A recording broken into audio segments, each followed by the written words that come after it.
Ó, então, na parte dos pedidos, nós vamos lá para o artigo 322, já é importante, na verdade. Então, em regra, o pedido deve ser certo. Então, o que que compreende-se no pedido principal? A parte não vai precisar detalhar isso na petição, já está compreendido, já é presumido que está lá: juros legais, a correção monetária, as verbas de sucumbência, inclusive honorário advocatício, porque eles colocam exceto honorário advocatício.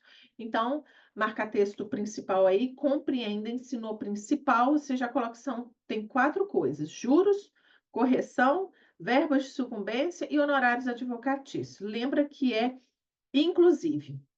No 323, você vai marcar que é o principal aí, é prestações, cumprimento de obrigações em prestações sucessivas. Você vai marcar que essas serão consideradas incluídas no pedido, independentemente, aqui é a pegadinha, é independentemente de declaração expressa do autor. Marque isso daí, independentemente. Outra coisa, no 324 vai falar assim: o pedido deve ser determinado. Então, a gente já viu no 322 que o pedido ele tem que ser certo, a regra, o pedido tem que ser certo, e agora no 324 a regra também é o quê? Pedido deve ser determinado. Só que nos parágrafos a gente vai ver algumas coisas que podem acontecer. Parágrafo primeiro, a palavra principal é pedido genérico. Marque aí. Quando que vai poder ser um pedido genérico? Tem que decorar essas 3 hipóteses. Pedido genérico é se não puder individuar os bens, se não for possível determinar desde logo as consequências, ou se, no caso, o valor da condenação depender de ato que deva ser praticado pelo réu. Então, são 3 situações que pode ocorrer o pedido genérico. No 325 já é um outro pedido, que é o pedido alternativo. Então, você vai marcar com marca-texto assim: pedido alternativo. Quando que é o pedido alternativo? Quando, pela natureza da obrigação, o devedor puder cumprir a prestação de mais de um modo. Então, alternativo, ou assim ou dessa forma. Tá. Então, já vimos pedido genérico, agora pedido alternativo. E aí, no 326, a gente vê lá que é lícito formular mais de um pedido em ordem subsidiária. Então, é outra coisa que você tem que marcar: pedido em ordem subsidiária. Aí, o parágrafo único fala assim: é lícito formular mais de um pedido alternativamente para que o juiz acolha um desses. Outra coisa, 327 vai falar assim: é lícita a acumulação em um único processo contra o mesmo réu de vários pedidos. Então, você marca cumulação, vários pedidos. E aí você vem com a caneta de pegadinha e vai falar: ainda que entre eles não haja conexão. Olha que interessante, ainda, porque a coisa vai falar assim: exceto se não houver conexão. Não, aqui ó, é ainda que entre eles não haja conexão. Só que você tem que marcar no parágrafo primeiro, isso aqui, ó: requisitos da admissibilidade de cumulação. Aí, quais são as hipóteses? Os pedidos têm que ser compatíveis, palavra-chave. Aí eu costumo marcar, nesse caso, sim, as hipóteses, eu marco com a caneta roxa só para eu lembrar, bater o olho e lembrar, que é no caso de pedidos compatíveis, mesmo juízo, ou se para todos os pedidos o tipo for o mesmo tipo de procedimento, tá? Perfeito. Aqui nós vamos agora, então, marcou essas coisas principais. O 329 é muito importante. Tem que separar o inciso 1 do inciso 2. Tem que decorar. Então, o autor poderá, até a citação. O que que o autor pode fazer? Até a citação. Ele pode aditar ou alterar o pedido, a causa de pedir, independentemente, a palavra-chave aí, pegadinha, independentemente do consentimento do réu. Então, até a citação, ele faz qualquer alteração sem consentimento do réu. Agora, até o saneamento, já é uma parte quando o processo já houve a formação, teve ali, até o saneamento do processo, ele pode, ó, ele aditar, ele pode alterar o pedido e a causa de pedir, mas aí vem aqui, ó, com consentimento do réu. Aí, essa é a diferença. Então, até a citação é sem o consentimento, até o saneamento, que já é um procedimento mais lá na frente, ele tem que ter a consentimento do réu, assegurando o contraditório mediante a possibilidade de manifestação do réu no prazo de 15. Então, ó, no CPC, a maioria dos prazos, gente, é 15 dias, sabe? Mas geralmente eles também não estão cobrando mais os prazos que são 15 dias, porque eles já sacaram, tipo assim, que a gente chutaria no 15. Mas aí costuma cair, costuma, mas acaba que eles vão pegar as partes mais, assim, que não são 15. Bom, eu já expliquei aqui que o 330 e o 332 eles misturam as hipóteses e vocês têm que decorar. Nós temos que decorar. O que são, quais são os casos de indeferimento da petição e quais são os casos de improcedência liminar do pedido. Lembrar que no indeferimento da petição inicial, ele nem entrou no mérito, ele já vai indeferir a petição porque está faltando algo ali na petição. São coisas mais assim, como eu posso falar, não entra no mérito, são requisitos formais ali da petição. Então, ó, a gente vai ver quando ela for considerada inepta. E o que é inepta? Aí você vai lá no parágrafo primeiro, marca lá, considera-se inepta. São coisas referentes ao pedido, ó. Faltou pedido, o pedido foi indeterminado, porque da narração dos fatos não decorrer logicamente a conclusão e contiver pedidos incompatíveis entre si. Então, vocês percebem que inepta, aí eu decoro assim, inepta, tem o P, é P de pedido, são coisas relacionadas ao pedido. O pedido está errado, tem algum problema no pedido. Aí depois vem, ó, a parte for manifestamente legítima, o autor carecer de interesse processual, não atendido algumas prescrições.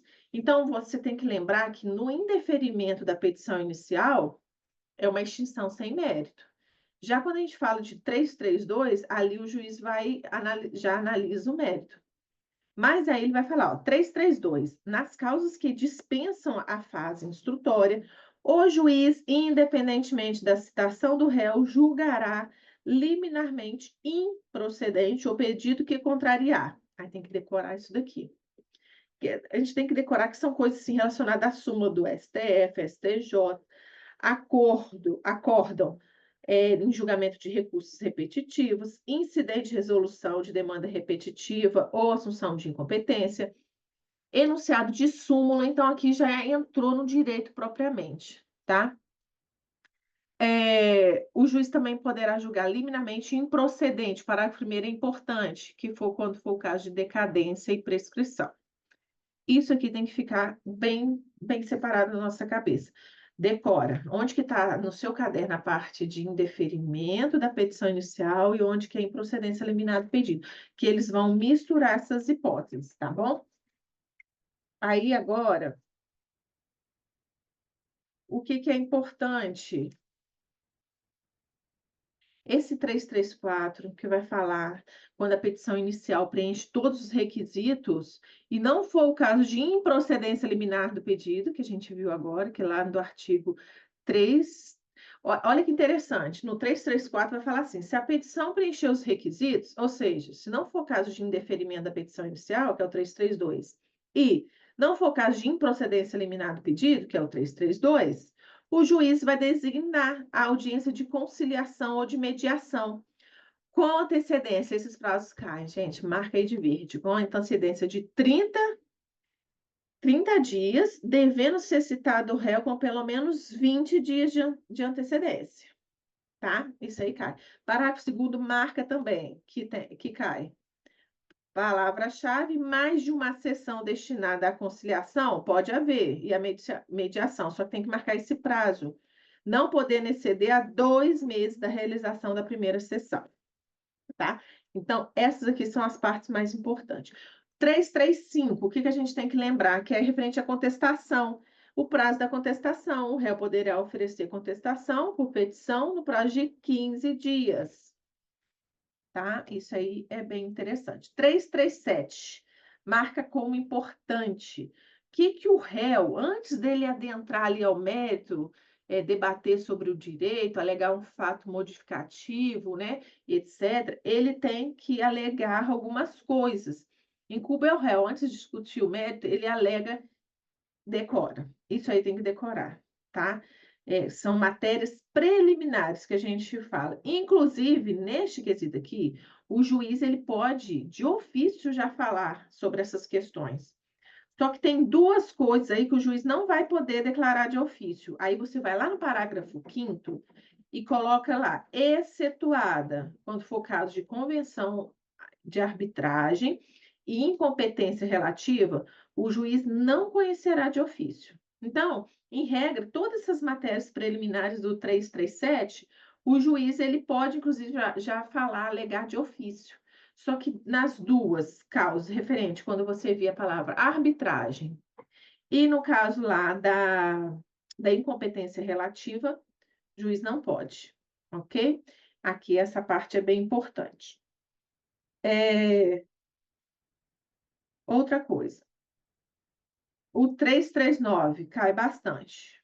Marquem aí, tá? Eu vou falar mais rápido que vocês vão marcar, que é os que eu vi mais nas questões. 339, você tem que marcar. Quando alegar a sua ilegitimidade, incumbe ao réu indicar o sujeito passivo, então, da relação jurídica. Sempre que tiver conhecimento. Gente, isso aí que é importante, tá? Pegadinha, é sempre que tiver conhecimento. Uma coisa que sempre vai cair é, ó, calma aí, 342, gente, marquem aí. Isso aqui é a exceção ao princípio da eventualidade, porque, em regra, o réu tem que alegar tudo na primeira oportunidade que ele tiver de manifestar nos autos, né, que a gente viu. Só que existem algumas situações que depois ele vai poder alegar, ele pode fazer novas alegações. Quando que vai ser? O 342 vai falar relativos a direito ao fato superveniente, ou seja, aconteceu algo depois que ele já tinha iniciado o processo, depois que ele já tinha se manifestado. Competir, quando for, competir ao juiz conhecer delas de ofício, por expressa autorização legal, puderem ser formuladas em qualquer tempo ou qualquer grau de jurisdição. Isso aqui é muito importante. Então, essas novas alegações, nesses três hipóteses. Reconvenção, você tem que ler tudo, porque sempre, se tiver no edital reconvenção, é certo que vai ter uma questão. Sempre cai. Então, marca aí tudo. 343 tem que marcar, tá? Marca o prazo de 15 dias. Proposta a reconvenção, o autor será intimado na pessoa de seu advogado para apresentar a resposta em 15 dias. Esse parágrafo terceiro é interessante que a reconvenção pode ser feita contra autor, que em regra é contra autor, né? Mas também pode ser contra terceiro, ele vai falar que não pode. Então, marca esse terceiro aí, tá? Do parágrafo terceiro, marca o terceiro. Inclusive, marca o parágrafo 4º, na parte que vai falar ali, a reconvenção pode ser proposta pelo réu em litisconsortes com terceiro. Então, pode também ir litisconsorte com terceiro. Fiz uma questão que falava que não podia, e pode. Agora, a revelia, leia sobre a revelia, mas aqui na parte da revelia, o que é interessante é o 344, 345 e o 346. Tá? Nessa parte aqui da revelia. Ou seja, né, gente? Tudo. Então, reconvenção e revelia, leiam tudo. Deixa eu ver se tem alguma coisa aqui. Né, vocês vão ter que ler tudo mesmo, que é importante. Lembrar desse parágrafo único do 346, que o revel, ele vai poder intervir no processo em qualquer fase. Ele resolveu intervir, ele pode. Só que ele vai receber no estado em que se encontrar. Tá? Isso aí é importante a gente lembrar. Mas leia tudo, tá? Tanto da reconversão quanto revelia costuma cair muito quando já está no edital. Agora nós vamos ver na parte de 300... Aqui, ó, gente, 354, do julgamento conforme o estado do processo. A gente tem que lembrar das diferenças. Extinção do processo, diferença entre julgamento antecipado do processo e julgamento antecipado parcial do mérito. São coisas diferentes. Então, ó, 354 é a extinção do processo. Ocorrendo qualquer das hipóteses previstas no 485, 487, que a gente sabe é com resolução de mérito, sem resolução de mérito, Inciso, que vai falar da prescrição e decadência, o juiz proferirá a sentença. Qual que é o prazo da sentença? A gente faz aquela 30 dias. Aí a gente tem que lembrar assim, a decisão que se refere o caput pode dizer respeito a apenas parcela do processo. Se for só a parte de uma parcela, a outra parte ela vai entrar com recurso. Qual que é o recurso? Agravo de instrumento. A gente tem que lembrar, se for sentença, a gente entra com apelação, que vai cair recurso também. Se for só uma decisão referente a uma parte do processo, eu não entro com a sentença. Desculpa, eu não entro com apelação, eu entro com agravo de instrumento, porque é parte, tá? Uma parte. Decore aqui, quando vai ser o caso de julgamento antecipado do mérito. E aí, nesse caso aqui, vai ser com resolução de mérito, tá, gente? Vai resolver o mérito. A extinção do processo, lembra que pode ser com ou sem resolução de mérito. Julgamento antecipado tem resolução de mérito. Portanto, é que fala, ó, o juiz julgará antecipadamente o pedido, proferindo sentença com resolução de mérito. Quando? Aí tem que decorar essas hipóteses. Quando eu falar do julgamento antecipado parcial, que é o 356, quando é parcial, a gente vai lembrar que, neste caso, se for entrar com algum recurso, você vai lá no parágrafo 5º do 356, que vai falar lá, ó, a decisão proferida com base neste artigo, julgamento antecipado parcial, vai ser impugnado por agravo de instrumento. Decore sempre isso, tá? Então, por ser um parcial, ele não acabou com o processo, foi só uma parte, então eu entro com agravo de instrumento. Tá. Aí agora, dos próximos, o que que vai... Agora a gente vai para a parte da audiência de instrução e julgamento. Desses artigos, gente, o que cai? 361.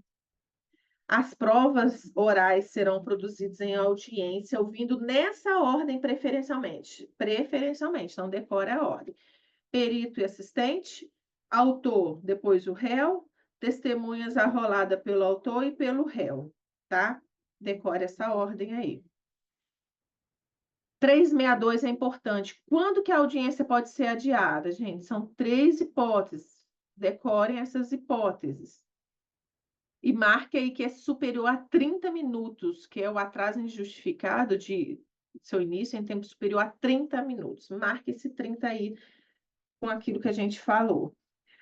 Veja também o 364, que vai falar dos debates orais. Esses prazos costumam cair, que é fim da instrução, o juiz vai dar a palavra para o advogado autor, do réu, bem como o MP, aí vem aí sucessivamente pelo prazo de 20 minutos para cada um. E pode ser prorrogável por igual período? Não, é por 10 minutos. E é a critério, não é obrigado, é a critério do juiz. Então, esse 364, marque essa diferença aí, que é 20 por mais 10. Outra coisa que cai, 365, lembrar que, em regra, a audiência é una e contínua, podendo, excepcionalmente e justificadamente, ela pode ser cindida, pode ser dividida, tá? Na ausência do perito, da testemunha, desde que haja concordância das partes, desde que haja concordância. Aí, ó, o 366 é importante, encerrou o debate ou oferecidas as razões finais, o juiz profere sentença em audiência ou no prazo de 30 dias, que isso aqui a gente já está careca de saber. Sentença 30, despacho 5 e decisão interlocutória, aí é 10. Tá. Partimos para a prova. O que que é importante aqui na prova? Vou falar para vocês os artigos para vocês marcarem e decorar. No 369 é importante. 370 é importante. 372 é importante, que a gente chama ela aqui de prova emprestada, tá? Mas o quê? Porque aqui, quando não tem muita coisa para falar, mas o que está marcado porque caiu, aí vocês vejam aí em casa com detalhe, tá?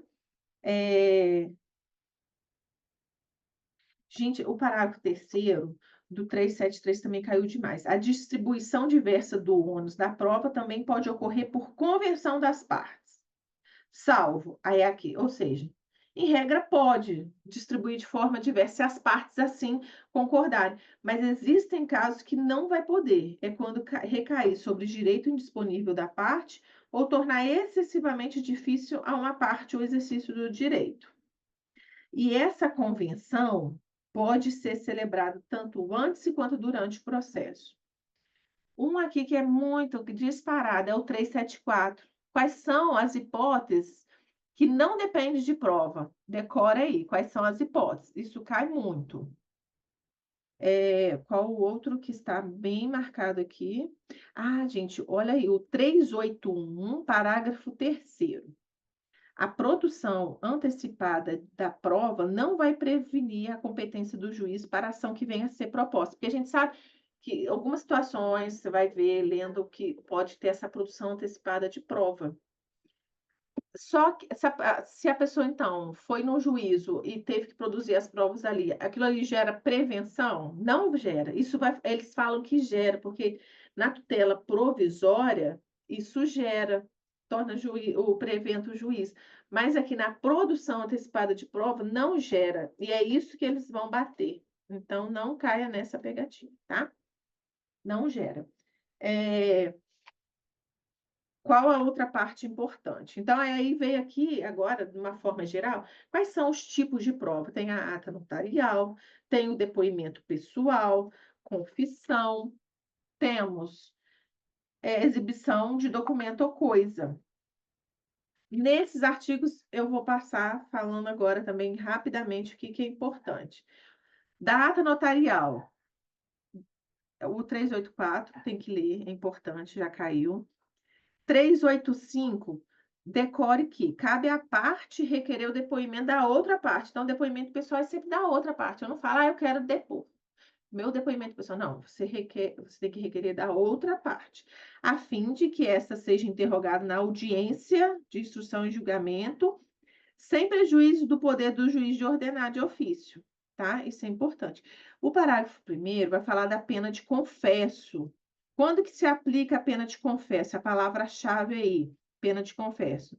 Se a parte pessoalmente intimada para prestar depoimento pessoal e advertida da pena de confesso, ela não comparecer ou comparecer se recusar a depor, o juiz vai aplicar-lhe a pena. Então, a tese aí desse parágrafo é a pena de confesso, em duas situações. Eu vou até enumerar aqui no meu, para ficar bem separado. Quando ela não comparecer, número 1, ou compareceu, mas ela se recusou, vai ser aplicada a pena de confesso.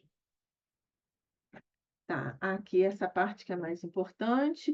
Esse 387 é importante que a parte responderá pessoalmente. Tem que responder sobre os fatos articulados. Ela não pode servir de escritos, ela não pode chegar lá com papel e ficar lendo, gente, não pode.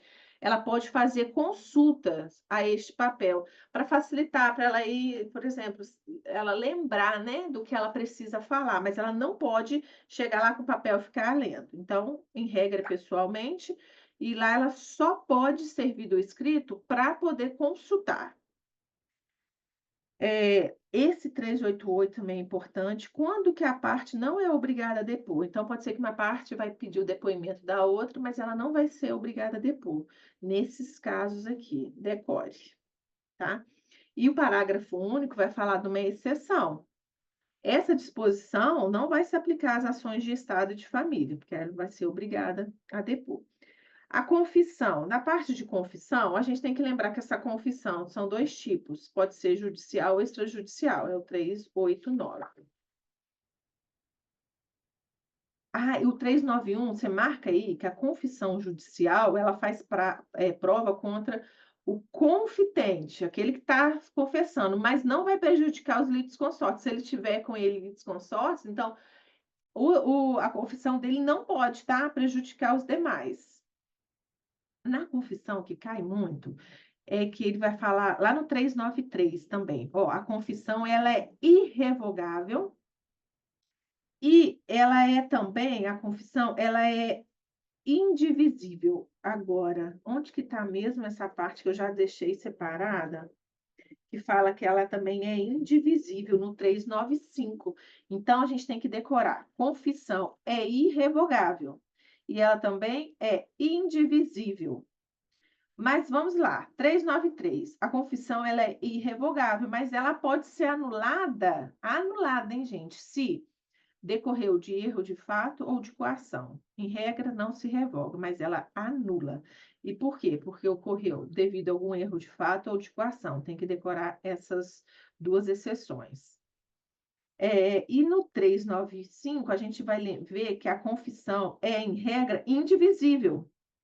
Mas lá vem, ó, porém, se indiciar, porém pode ser dividido, quando o confitente a ela aduzir fatos novos capazes de constituir fundamento de defesa de direito material ou de reconvenção. Então, esses dois, se eu for falar para você o que é muito importante aqui da confissão, você tem que decorar isso, que ela é irrevogável e ela é indivisível, tá? Mais o que a gente tem que ver aqui, na exibição de documento ou coisa, você tem que ver. Aqui eu não vi muita coisa assim, cobrando. Leia tudo, marque os prazos, tá? Se de tudo eu tivesse selecionar, eu selecionaria o 399. O juiz não admite a recusa.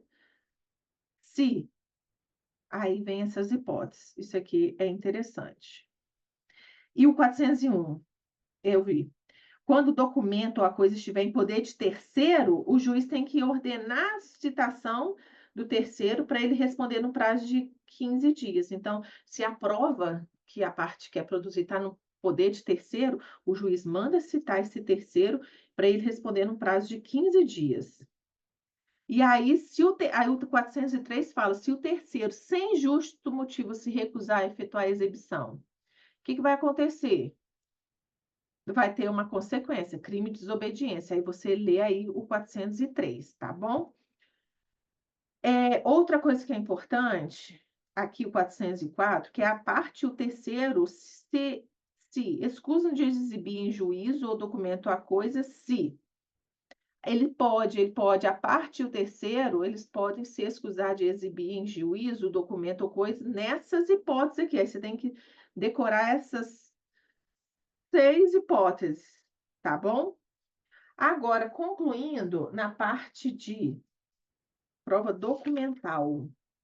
Vamos ver aqui na prova documental o que é interessante. Deixa eu ver aqui.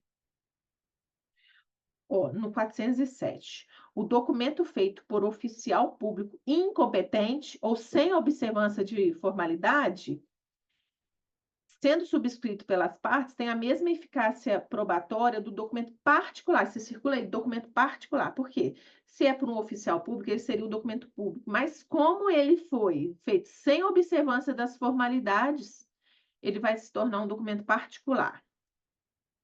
Essa parte é importante. 408, documento que vai falar sobre documento particular, leia também, que é bem importante. 410. Considera-se autor do documento particular. Quem? 410 é importante. Aquele que fez ou assinou, decorem essa parte.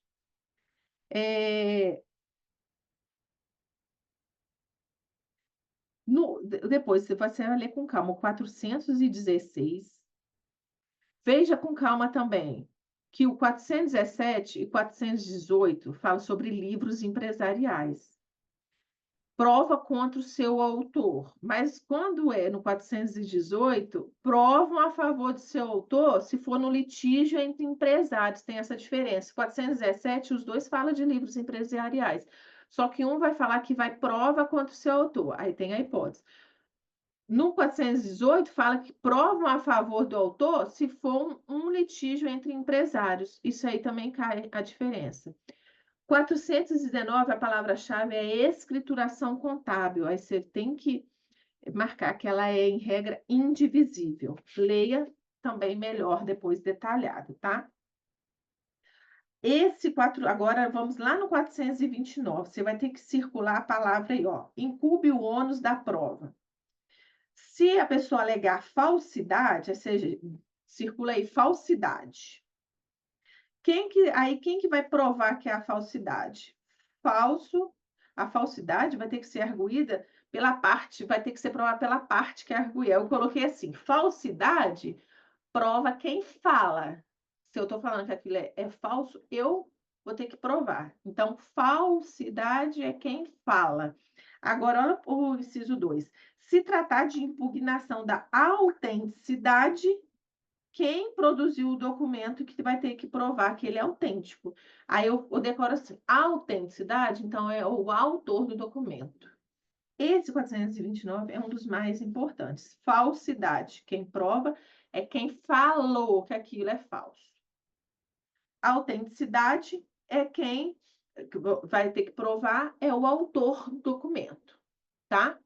Então, pessoal, a gente vai encerrar aqui essa parte. A gente continua os desafios durante a semana. No próximo sábado a gente faz uma recapitulação. E depois eu vou disponibilizar questões, tá? Referente a esse tema. Porque foi muito corrido, eu não consegui. Deixa eu ver aqui que tem alguém que escreveu alguma coisa.